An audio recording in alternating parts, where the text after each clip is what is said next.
Hi, I'm Rob Cope, actor. Look, Shaz and me are over. I'm hooked up with you now. She knows that. Get a grip, will you?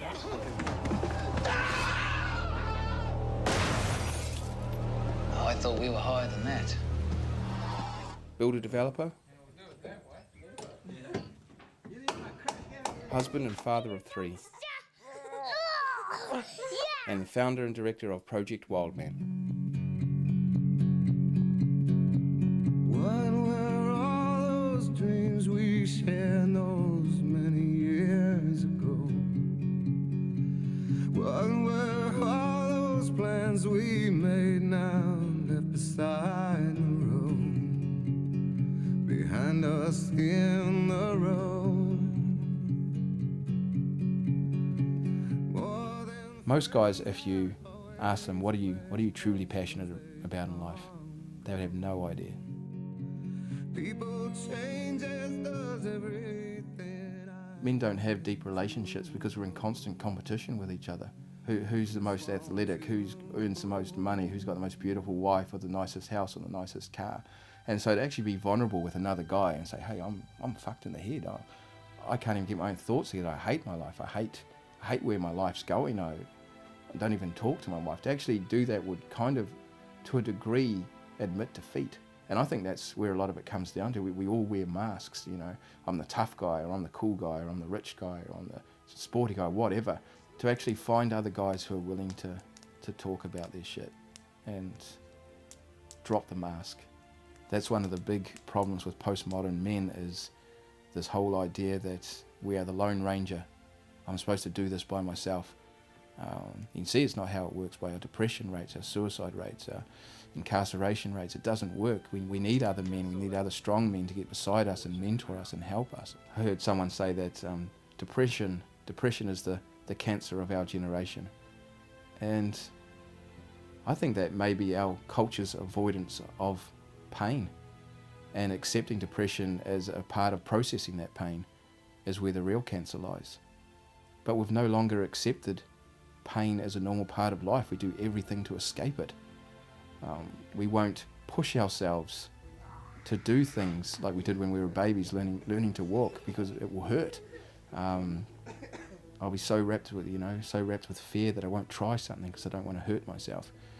So we build this little cocoon around ourselves, a little safety net that we won't ever allow pain to, in again. And so when we start getting depressed, I think depression's a marvelous gift. It's a big sign in the sky that says, hey, something's not right. Some of your beliefs are actually killing who you are.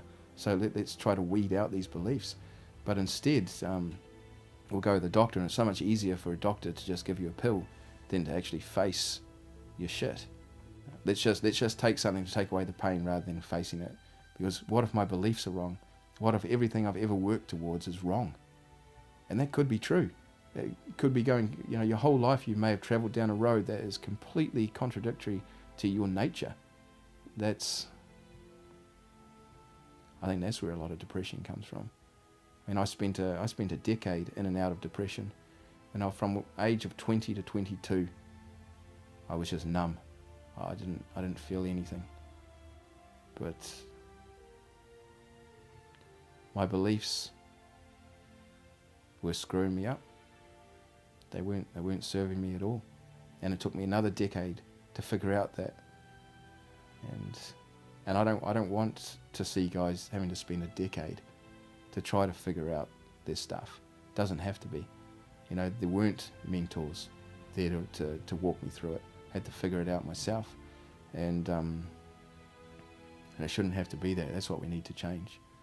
We need to actually get guys talking. A big key is dropping our masks and being open with other guys. And when you do that, other guys tend to open up as well. That's a huge part of what the whole WildMan project is about too, is asking those hard questions and giving other people permission to ask those hard questions. The questions that are going to take you deeper into your soul than you may have ever been before. The reason I want to make it an 1800s pioneer village with log cabins and no electricity and horse and plough and all that is that it's getting back to the roots of who we are as Kiwis.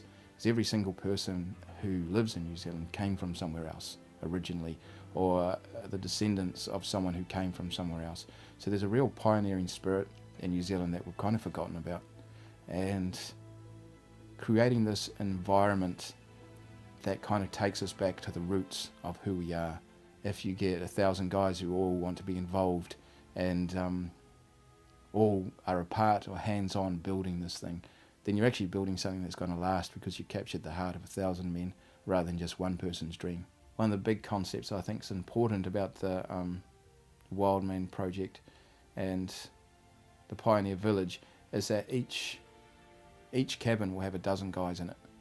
A log cabin, have like 12 of you all bunked in together there, and you'll all be from the same region. You'll all be either from the Wellington area or the Auckland area or Waikato or Taranaki or wherever. And so you'll be making strong connections with guys from your area. And the importance of having people together from the same area is that the group will continue after the 2 weeks. It's not just the 2 weeks to kind of give you a kickstart into where you want to head. It's 2 weeks to meet other people, like-minded people who can help you journey and help each other journey and form groups. So once a week you get around a fire at someone's house or whatever and talk and use the skills you have learned on how to talk and help each other along on this journey, because we're not meant to journey alone. You know, we need to create spaces where men actually feel like they want to talk, and around a fire, you know, rather than in a lounge, why not get a brazier going outside and sit around a fire with a cup of tea and have a chat. Because when you stare into a fire, there's something very primal about it, something that stirs your soul for most men anyway. Now if we had a whole bunch of people, a whole bunch of guys in New Zealand doing that, actually talking about their stuff and not being afraid to, I think we would actually change. I think we would actually change the face of postmodern New Zealand men. We need to start talking.